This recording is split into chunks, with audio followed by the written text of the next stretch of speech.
It's been 2 years since the release of the PlayStation 5 and Xbox Series consoles, with them remaining ever so difficult to find, dropping down several $100s to play many of the same games already available on older hardware has many consumers asking themselves, is next gen even worth it?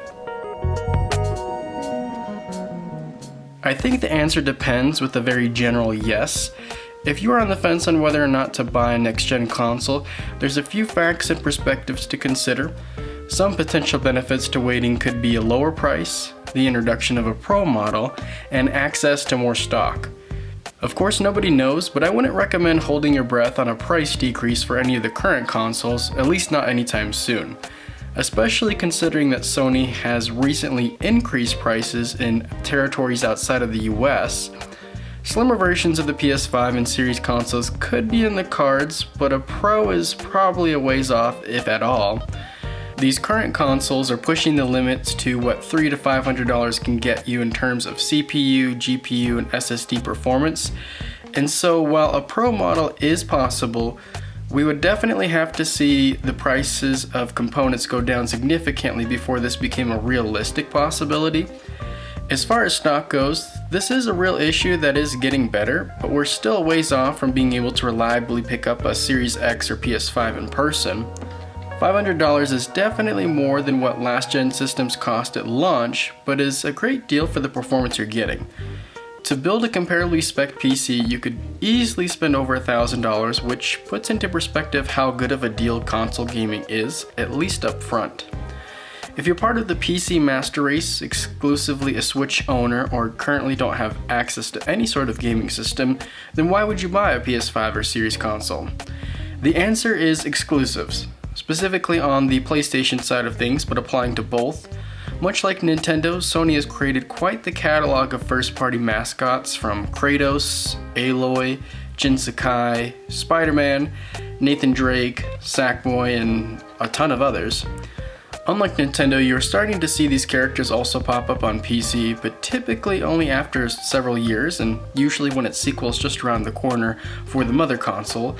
Of course, Microsoft also has some amazing IPs in their stable, from Halo, Forza, Gears, and now Elder Scrolls, Fallout, and Call of Duty, which outside of already being available on PC is quite the catalog of quality experiences. For last-gen gamers, I think it just becomes a matter of timing. Many of the big games like Elden Ring, Horizon, and God of War are still coming out on the Xbox One and PS4 systems, but there's the obvious, and that is that it's only a matter of time until those consoles are dropped from developers in favor of more horsepower. My 2 cents would be, if you like your Xbox One or PS4, I'd start saving up and searching about now, since it can still be a bit of a process to get one. There are a few updates and growing pains figured out at this point that makes jumping into this generation easier. Both manufacturers have rolled out an assortment of accessories like faceplates, pro controllers, and cheaper yet still expensive additional storage options.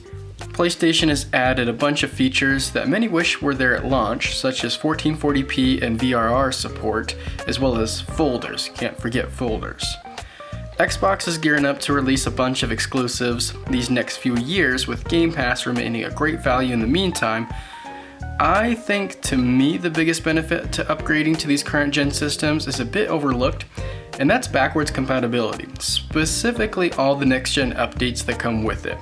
Games like Marvel's Spider-Man, God of War, and Cyberpunk 2077 breathe a whole new life at 60 frames per second, bordering on being as good as a remaster, often with the additions of ray tracing and native 4K. While there isn't a huge selection of new current-gen exclusives, there is a massive library of old and old new games with plenty of new ones down the road.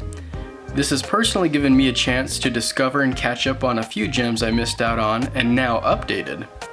If you own a PS4 or an Xbox One, I think now is as good as any time to upgrade or even to swap consoles. As a Switch owner, if you're interested, I would say the same. Really, the only question is if you're a PC player, you may have to weigh out the pros and cons, at least in the context of adding a PlayStation to your setup. Now, one does not simply walk into Target and leave with said console, unless you're looking at a Series S. But if you're wanting to get your hands on a Series X or PS5, you're going to want to use Twitter. I'd recommend following a few users who update frequently. I'd also recommend avoiding any of the vendors who are trying to take advantage of consumers where they need to pay for some dumb subscription. Keep an eye out for PlayStation Direct invitations, bundles, or any in-person events. With these, at least you're only fighting with other humans over humans and robots. The way I look at this generation is next gen, or I guess at this point current gen, worth it? Yes. With that said, due to supply shortages and similar hardware between the console generations, this transitional period has been extended much longer than normal. If you're interested, I'd recommend just getting a console whenever you have the opportunity, because you never know when you're going to get it again. It's going to be a good party, it's just a little slow to get going. As always, I appreciate you for watching, and until next time, see ya!